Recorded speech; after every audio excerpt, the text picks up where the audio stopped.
Assalamualaikum warahmatullahi wabarakatuh. Apa kabar pemirsa setia program Dialog bersama saya Argi Virgiati. Episode kali ini kita akan membahas topik yang sangat penting dan relevan, yaitu mewujudkan kesehatan mental bagi generasi Z.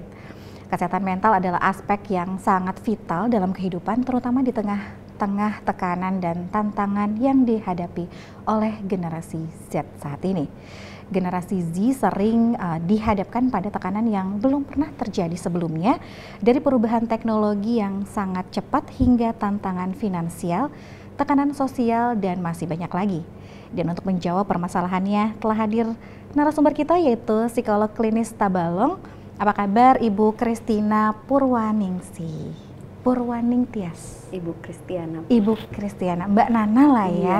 Lebih enak gitu kayaknya, lebih dekat ya Mbak Nana. Apa kabar Mbak Nana? Baik. Lama kita nggak ketemu ya. Jadi tadi pas di belakang kita udah langsung banyak ngobrol ya. Ini alhamdulillah sekali kita dipertemukan kembali dengan tema yang relate dengan kehidupan kita. Ini juga mungkin menjadi pertanyaan para pemirsa yang ada di rumah juga. Gimana sih, harus gimana sih menghadapinya? Nah, kita mulai deh ya. Oke, untuk pertanyaan pertama kita awali tentang kesehatan mental. Nah, ini yang menjadi pertanyaan kita di awal. Apa sih Mbak Nana kesehatan mental itu, dan faktor-faktor apa saja yang dapat dikatakan seseorang memiliki mental yang sehat? Ya. Kesehatan mental itu kondisi kesejahteraan secara psikologis dari individu ya, yang kalau bisa dibilang terdiri dari aspek yang pertama, bagaimana dia mengenal potensinya, kapasitasnya, kemampuannya.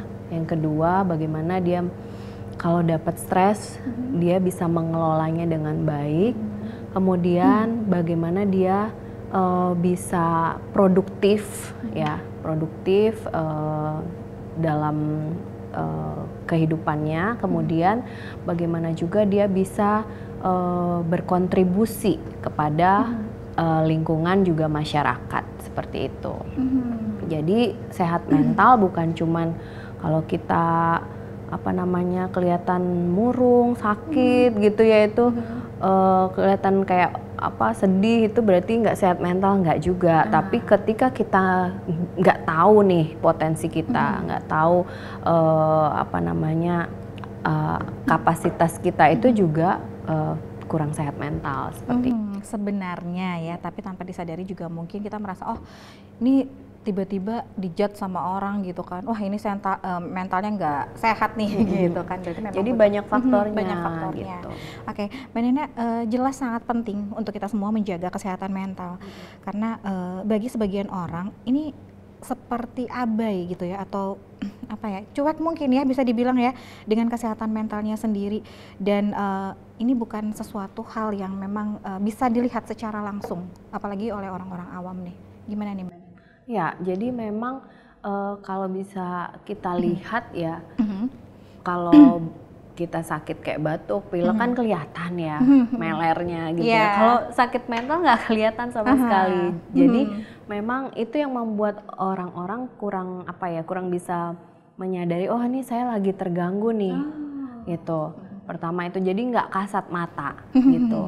Nah jadi memang kita harus lebih aware lagi. Kenapa lebih aware dengan kesehatan mental? Karena ternyata kalau kita nggak sehat mental, ternyata bisa mempengaruhi kesehatan fisik kita gitu. Misalnya kita sering sedih, sering murung gitu ya, pokoknya sering mengurung diri gitu ya. Nah lama-lama jadi males makan, ya kan? Males makan akhirnya sakit, gitu. Atau mungkin orang-orang yang mungkin karena stres, ada kemarahan yang dia pendam gitu ya, itu pengaruh misalnya ke penyakit darah tinggi, ke jantung dan lain-lain. Tapi dalam jangka panjang biasanya gitu. Jadi kenapa penting ya, karena ternyata berpengaruh juga ke fisik, karena memang antara pikiran kita, perasaan kita, tubuh kita, ya itu semua satu kesatuan, nggak bisa dipisah-pisah gitu.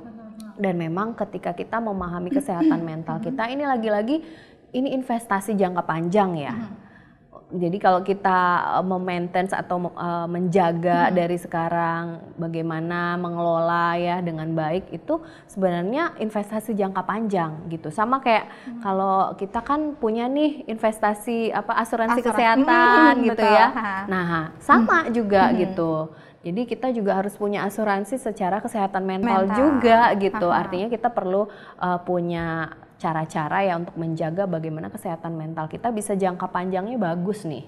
Sampai usia 60-70 nanti ya, ataupun seterusnya ya sampai jangka tua nanti itu tetap bagus secara mental gitu. Karena dari beberapa wacana yang bisa saya kutip juga ini, katanya kalau misalkan hatinya sehat, jiwanya juga raganya juga sehat katanya, karena sesuatu penyakit itu berasal dari hati. Benar katanya sekali, gitu nih Mbak Nana ya. Nah, kita berbicara tentang Gen Z ya ini ya, Gen Z ya ini sebenarnya sih memang dari kejadian sebelumnya atau mungkin dari masa sebelumnya ketika milenial juga ini mungkin sudah ada gitu ya. Tapi yang terblow up yang kita tahu ini kan sekarang betapa menjadi topik pembicaraan ini tentang para kaum Gen Z ya, yang katanya generasi strawberry lah, generasi sandwich gitu ya. Ini apa saja sih kira-kiranya Mbak Nana faktor-faktor yang mempengaruhi kesehatan mental yang bisa dibilang cukup sangat cukup rentan lah ya. Jadi kenapa rentan ya? Karena pertama banyak faktor ya, faktor dari keluarga yang paling utama ya. Mungkin zaman sekarang orang tuanya itu lebih mementingkan karir, jadi kurang perhatian ya Gen Z ini. Kemudian dari faktor teman sebaya atau lingkungan sekolah, mungkin ada kejadian bullying ya, ada cyberbullying juga gitu ya, karena kan nggak harus secara langsung bullyingnya, bisa juga dari media-media sosial gitu. Nah kemudian selain faktor lingkungan juga faktor gadget.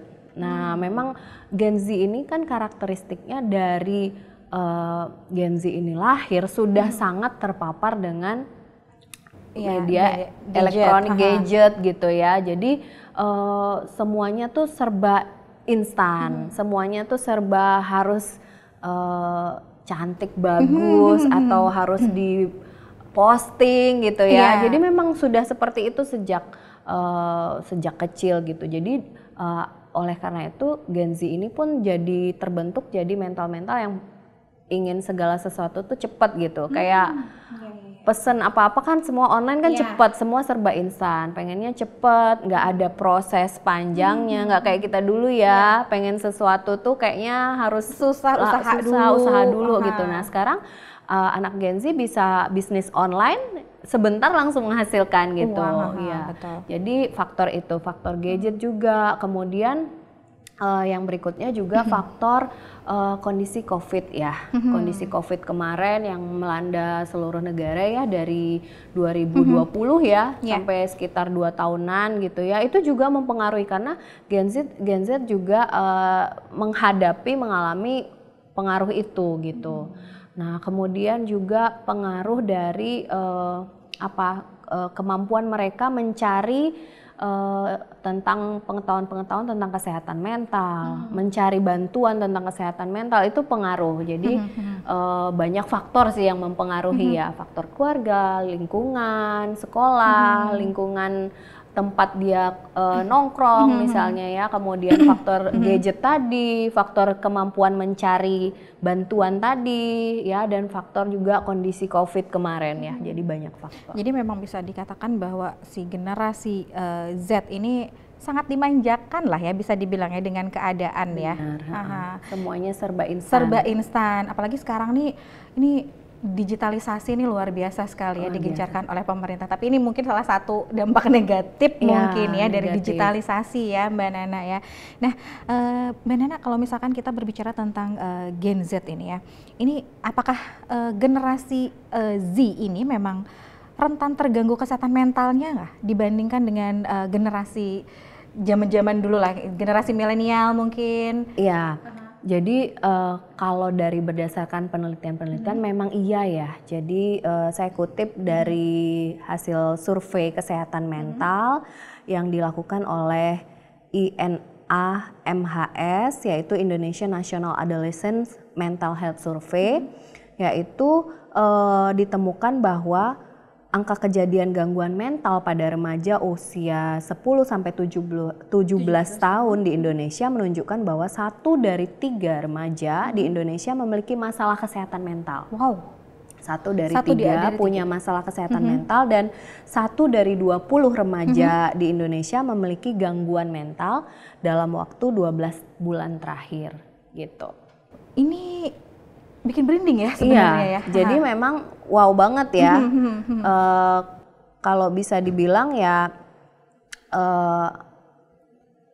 jumlah ini sangat besar ya, karena total penduduk Indonesia kan sekitar 260-an juta jiwa ya sekarang ya. Nah, jadi di sini dikutip bahwa angka ini setara dengan 15,5 juta dan 2,45 juta remaja di Indonesia gitu. Ini tidak mengenal gender ya, maksudnya mau laki-laki mau perempuan itu enggak. Jadi memang luar biasa ya hasilnya. Ini dari sini kita bisa lihat memang rentan.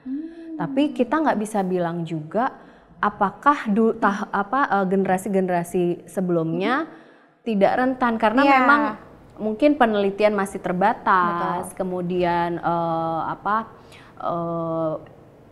kalau media sosial sekarang kan apa-apa ke blow up ya masalah kesehatan mental ini. Kalau dulu kan enggak gitu. Jadi ini yang kita bisa temukan seperti itu faktanya. Dan lebih terbuka juga ya sekarang ya dari medsos sendiri gitu kan, berani memblow up dan lain sebagainya. Ini kalau misalkan kita ingat beberapa bulan lalu ada kasus juga, ini remaja yang ingin mengakhiri hidupnya gitu kan. Ini seberapa beratnya kah beban yang mungkin dirasakan oleh anak remaja tersebut nih Mbak, sampai ramai banget kemarin ada beritanya gitu kan, dan ya Gen Z Mbak.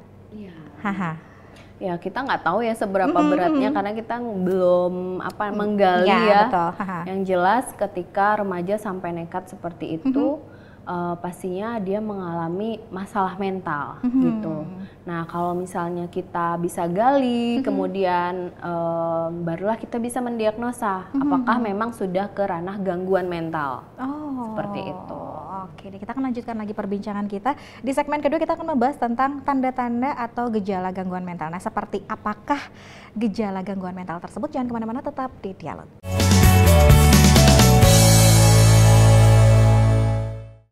Baik, terima kasih pemirsa, Anda masih setia dalam program Dialog. Kita kembali lagi dengan tema yang sama, yaitu tentang kesehatan mental. Nah, kalau tadi kita sudah membahas apa itu mental health atau kesehatan mental, di segmen kedua kita akan membahas tentang tanda-tanda atau gejala gangguan mental. Nah, Mbak Nana nih, apa saja sih tanda-tanda atau gejala mental yang sering terjadi pada generasi Z ini, baik dari gejala yang rendah sampai gejala yang tinggi ini, gimana nih, yang berat gitu kan? Ya.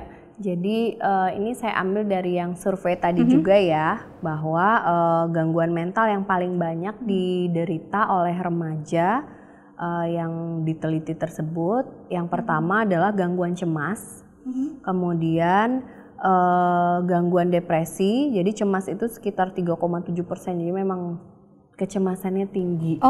Ya. Kemudian gangguan depresi, kemudian gangguan perilaku. Gangguan perilaku di sini termasuk kayak gangguan mungkin kecanduan menggunakan gadget ya, game ya. Kemudian mungkin kasus-kasus LGBT itu gangguan perilaku juga ya. Kemudian gangguan-gangguan perilaku yang lain ya, seperti gangguan kenakalan remaja itu termasuk di dalamnya. Kemudian gangguan stres pasca trauma dan gangguan pemusatan perhatian dan hiperaktivitas gitu. Jadi ini yang didapat dari survei tersebut. Nah, kurang lebih dari pengalaman saya juga kurang lebih sama, banyak remaja-remaja ini keluhannya cemas gitu ya. Kemudian ke arah-arah depresi, gangguan-gangguan perilaku tadi ya, kemudian gangguan-gangguan yang disebabkan karena bullying gitu ya, karena disebabkan juga karena kondisi ketidakharmonisan di rumah, gitu. Kira-kira seperti itu. Oke, Mbak Nenek, kapan sih seseorang itu memang bisa dikatakan sudah harus membutuhkan pertolongan dari psikolog gitu? Apakah menunggu dulu, berat dulu gitu nih gejalanya, atau mungkin dari awal-awal udah bisa dikonsultasikan? Jangan sampai menunggu berat ya, karena kan kita nggak tahu ini nih depresi kah atau gangguan cemas kah, karena kalau untuk orang umum kan tidak bisa mendiagnosa gitu betul. Ya, secara kita label oh ini nih depresi gitu ya. Memang harus dibawa ke profesional seperti itu. Jadi kalau kita ngelihat loh kok remaja ini atau mungkin anak kita atau mungkin saudara kita ini kok kayaknya beda ya dari biasanya, yang biasanya mau bergaul gitu ya, jadi lebih murung, suka mengurung diri gitu ya. Terus mungkin dia banyak nangis, selera makannya udah nurun gitu ya. Terus disuruh sholat, disuruh makan, disuruh belajar itu sulit gitu ya. Banyak main game aja misalnya terus. Nah itu sebenarnya udah tanda-tanda perubahan-perubahan perilaku, itu sebenarnya adalah gejala-gejalanya, gejala-gejala awal. Makanya tidak bisa disepelekan kalau ada perubahan-perubahan perilaku yang seperti itu gitu. Harus segera kita bawa konsultasi. Adakah metode atau strategi nih yang efektif dalam merawat orang yang sedang mengalami gangguan mental atau kesehatan mental nih? Ya, kalau dari psikolog ya kita metodenya adalah psikoterapi. Ya, psikoterapi macam-macam ya, ada cognitive behavior therapy, ada mindfulness terapi, ada terapi logoterapi, ada ini yang saya lagi dalamin sekarang itu brain spotting terapi. Jadi banyak ya. Nah, cuman dari berdasarkan pengalaman saya, memang terapi-terapi ini segimanapun hebatnya, kalau memang dari individunya tidak kooperatif ataupun tidak terbuka, ataupun dari keluarga juga kurang ya dukungannya, ya mau metode sebagus apapun nggak akan berhasil gitu. Paling cuman sekali dua kali pertemuan gitu ya, ya kurang efektif. Tapi kalau dia terus gitu ya secara kontinu akan terlihat perkembangannya gitu. Dari kasus yang sudah ada nih, kira-kira berapa lama nih waktu pemulihan untuk yang mengalami gangguan mental ini, Mbak Nana? Berapa lamanya tergantung dari gangguannya. Kalau semakin berat gangguannya pastinya semakin lama ya. Ada yang dalam waktu berbulan-bulan juga tahunan seperti itu. Tapi kalau ringan mungkin bisa dalam nggak sampai tahunan gitu ya. Dalam hitungan bulan saja bisa sembuh kira-kira. Jadi tergantung dari pasiennya tersebut tergantung ya? Dari gangguannya tergantung dari motivasi ataupun niat tekad dari si pasien, juga dari si keluarga, karena Gen Z ini nggak bisa terlepas dari keluarganya gitu. Ini Gen Z ini banyak yang broken home nggak sih, Mbak Nana? Kalau bisa dibilang banyak ya, saya nggak tahu data pastinya ya kalau di sini ya. Cuman memang kadang-kadang nggak selalu broken home yang harus resmi gitu ya. Berpisah nah, gitu tapi ya. ketidakharmonisan di dalam keluarga mungkin. Orang tua tidak bercerai, tapi di dalam keluarga ini nggak hangat gitu. Oke. Nah, itu mempengaruhi juga. Siapa sih yang memiliki peran yang penting nih untuk bisa si generasi Z ini bisa mentalnya lebih terjaga? Jadi gitu. Berdasarkan faktor-faktor tadi ya yang mempengaruhi kesehatan mental Gen Z, berarti yang bisa mendukung adalah yang pertama keluarga. Ya. Pastinya kembali ke keluarga. Kemudian yang kedua adalah lingkungan sekolah, ya lingkungan sekolahnya baik guru, teman sebaya gitu ya. Kemudian dari paparan media sosial ya, termasuk TV Tabalong nih ya. Terima kasih TV Tabalong ya sudah ikut menggaungkan atau mendukung kesehatan mental dari Gen Z. Kemudian dari pemerintah juga ya, program-program yang dibuat untuk bagaimana supaya kesehatan mental dari Gen Z ini bisa lebih baik lagi. Seperti itu. Banyak faktor ya yang bisa kita gunakan untuk meningkatkan kesehatan mental Gen Z. Ini sebenarnya kalau misalnya kita berbicara tentang Gen Z ini luas sekali ya, dan bisa panjang sekali pembahasan kita dari masalah bullying juga ini yang kayaknya menjadi PR untuk kita semua ya, karena bahkan di tempat yang aman sekalipun untuk anak-anak justru menjadi tempat bullying gitu ya. Nanti kita mungkin bisa tema yang ini Mas Arief tentang bullying lagi, ini pasti ya Mbak Nana, ini sangat dibutuhkan oleh para orang tua nih. Jangan kemana-mana pemirsa, kita akan kembali lagi setelah break berikut ini, tetap di program Dialog.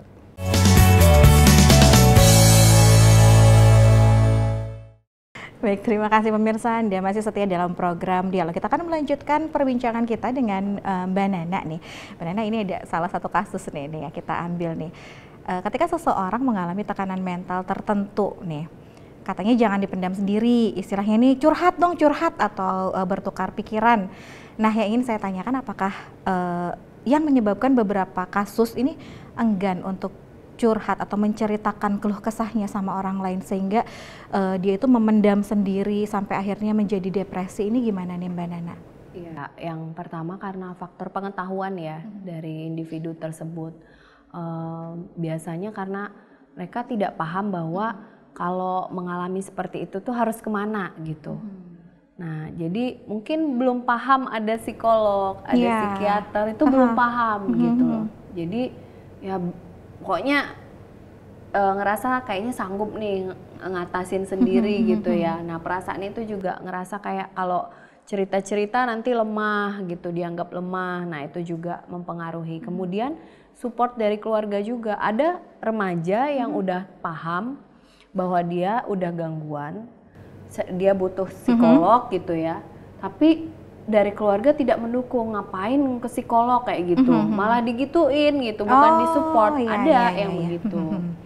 Ya, kemudian mungkin dari faktor pribadinya juga, karena mungkin sungkan untuk cerita, takut dijudge, karena memang isu-isu yang mau diceritakan memang sensitif ya, gitu. Jadi banyak hal sih. Baik, ya ini emang bikin lebih introvert ya untuk anak-anak, ngerasa takut ya Mbak Nana ya untuk bercerita.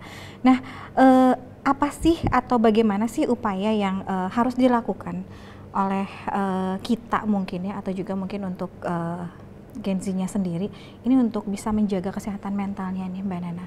Selain harus mencari banyak informasi-informasi, pelatihan-pelatihan, seminar-seminar atau webinar, juga mencari kelompok yang positif ya. Kalau mungkin memang ngerasa udah ada gangguan yang memang dirasa sangat mengganggu, udah mengganggu produktivitasnya, mengganggu kesehariannya gitu ya, itu memang harus segera mencari bantuan. Seperti itu. Berarti memang harus memiliki kesadaran diri sendiri dulu ya Mbak Nana. Dan memang yang paling utama juga tetap harus batasi gadget. Nah, ini pertanyaan. Ya, itu karena penting banget ya, harus membatasi gadget itu. Ini bisa dibilang juga ancaman yang cukup serius ya gadget ini nih Mbak Nana nih. Nah, ini kayaknya anak baru lahir aja udah dikasih gadget gitu kan ya Mbak Nana. Nah, dari penggunaan media sosial ini juga tentunya memiliki pengaruh yang penting terhadap kesehatan mental. Lalu bagaimana sih caranya kita supaya bisa menghadapi media sosial agar kesehatan kita ini bisa terjaga? Kadang kan kalau misalkan kita ngelihat, wah komenan netizen nih udah kayak pedesnya udah kayak ngalahin mulut tetangga katanya gitu kan Mbak Nana, gimana nih? Makanya memang kita harus selektif ya. Misalnya nih bangun pagi gitu, apa yang kita lakukan? Buka HP. Buka HP, kemudian bukanya apa dulu nih? Nah, bukanya udah langsung medsos misalnya kan, terus lihatnya komen-komen julid gitu ya. Akhirnya kan mempengaruhi kita, walaupun yang dikomenin bukan kita gitu ya, tapi ngedengar itu misalnya kayak mendengar berita-berita politik gitu ya. Kepengaruh juga panas gitu, panas gitu. Ikut panas, akhirnya paginya jadi panas gitu. Juga kalau Gen Z ini mungkin ngelihat status temennya gitu ya, mungkin ada temennya yang dijelek-jelekin atau gimana, jadi ikut nggak terima, atau malah dirinya yang dijelek-jelekin itu pagi-pagi moodnya jadi udah jelek gitu. Jadi memang harus dibatasi apa yang dilihat ya dari media sosial, pakainya apa gitu ya. WhatsApp itu juga banyak informasi-informasi yang sangat harus disortir ya. gitu. Kemudian dari game juga ya harus dipilih ya mana yang sesuai dengan usia Gen Z ya. Kalau yang mengandung kekerasan, mengandung pornografi, ya, mengandung komen-komen julid, tadi memang harus kita jauhkan gitu. Banyak kok yang positif, malah justru media sosial ini luar biasa ya, bagus ya, gadget, banyak pengaruh positif sebenarnya kalau kita bisa menggunakan dengan positif. Nah, justru Gen Z ini juga termasuk salah satu walaupun rentan, tapi Gen Z ini justru yang bisa menggaungkan tentang kesehatan mental tadi gitu ya. Jadi kalau Gen Z ini menggunakan gadgetnya dengan cara yang positif, yaitu menggaungkan kesehatan mental, malah mengajak teman-temannya, ayo kita melawan bullying misalnya gitu ya. Ayo kita lebih aware lagi sama kesehatan mental kita, justru bagus gitu. Nah, karena kebanyakan malah sekarang emang menggaungkan kesehatan mental tuh dari generasi Gen Z ini gitu. Berarti ada positifnya Positif, juga walaupun ya. rentan, di sisi lain Gen Z ini adalah karakter yang kreatif ya, kreatif, terus dia inovasinya banyak. Terus dia memang lebih cepat menyerap ya, daya tangkapnya bagus dan bisa ya tadi menggaungkan informasi-informasi yang bermanfaat. Iya, betul sekali, dan ini juga kayaknya kita sebagai generasi milenial juga banyak belajar ya Mbak Nana ya dari Gen Z ini ya. Jadi kita nggak boleh mencap ya, Gen Z ini mental tempe, strawberry, mental tempe segala macam. Belum tentu gitu ya, Gen Z yang gimana dulu. Kalau yang sudah melek sama informasi pengetahuan tentang kesehatan mental, justru jadi dutanya kesehatan mental nih. Benar. Dan sampai ada hari kesehatan mental. Benar. Sekarang ya, luar biasa sekali. Oke, Mbak Nana, terakhir sebelum kita pamit nih, sebagai ibu, sebagai keluarga atau sebagai teman terdekat, apa sih yang harus kita lakukan untuk peduli dengan orang-orang yang sekitar kita yang membutuhkan pertolongan, mungkin untuk hanya sekedar bercerita untuk menjaga kesehatan mentalnya Mbak Nana? Iya, jadi mungkin sebagai orang tua gitu ya, kalau mungkin kita melihat anak kita mengalami perubahan-perubahan perilaku ya, yang tadinya ceria kok jadi banyak diam gitu ya, itu udah pertanda itu gejala. Jadi jangan di skip, diabaikan gitu ya. Kita harus cari tahu, kita deketin gitu. Jadi memang pertama adalah peduli, kepeduliannya harus ditingkatkan ya. Tapi juga jangan terlalu kepo, ngorek-ngorek gitu. Nah, Gen Z ini paling males digituin, paling ya males. justru ya. Iya, jadi mungkin caranya ditemenin gitu ya, ditemenin, diajakin main, nanti pelan-pelan cerita gitu. Kemudian itu kalau dari orang tua ya. Jadi jangan sampai kita mungkin ada gejala-gejala seperti itu, nggak apa-apa, itu biasa aja gitu ya. Nah, hal-hal seperti itu sering saya temukan. Jadi sebenarnya dari Gen Z-nya udah nunjukin sinyal, cuman orang tuanya yang kurang tanggap, kurang peka, sehingga gangguannya ini semakin lama semakin berat, seperti itu. Ya kalau dari teman, dari peer-nya, teman sebayanya ya memang harus memberikan dukungan, kepedulian juga ya, jangan malah membuli gitu ya. Harus kalau bisa jadi konselor sebaya ya. Konselor sebaya. Ini sempat kita bahas di dialog terdahulu ya Mbak Nana ya. Jadi konselor sebayanya bagaimana kalau teman kita lagi curhat itu kita bukan kayak gitu aja baper gitu. Malah omongan seperti itu tuh kadang-kadang membuat teman kita malah tambah down. Jadi kita dengerin, kita kasih, pasti nggak mudah ya jadi kamu, misalnya seperti itu, kalimat-kalimat empati. Nah itu, dan kalau memang kita udah kesulitan, maksudnya sebagai teman mungkin kita juga punya keterbatasan. Misalnya nih teman kita punya kecenderungan self harm, menyakiti diri sendiri. Nah kita kan jadi pendengar aja ya, tapi kalau ngobatin kira-kira bisa nggak? Ya kan pastinya agak susah ya. Sehingga kita juga tahu kapasitas kita, jangan semuanya kita aku kok nggak bisa ya. Nah itu juga, jadi kita kalau seperti itu kita harus ajak dia nih, kamu kayaknya perlu ke profesional deh gitu. Jadi kita perlu sarankan untuk datang ke profesional kalau memang kita ngerasa udah nggak bisa lagi gitu. terima kasih banyak Mbak. Ini sebenarnya pengen banget tanya yang lain, tapi sayang banget pertanyaan tadi merupakan pertanyaan yang terakhir. Nanti siapa tahu di segmen selanjutnya atau di tema selanjutnya kita bisa membahas lebih dalam lagi ya Mbak Nana. Terima kasih banyak. Semoga kita bisa terus mendukung satu sama lain dan lebih peka dengan keadaan orang terdekat kita.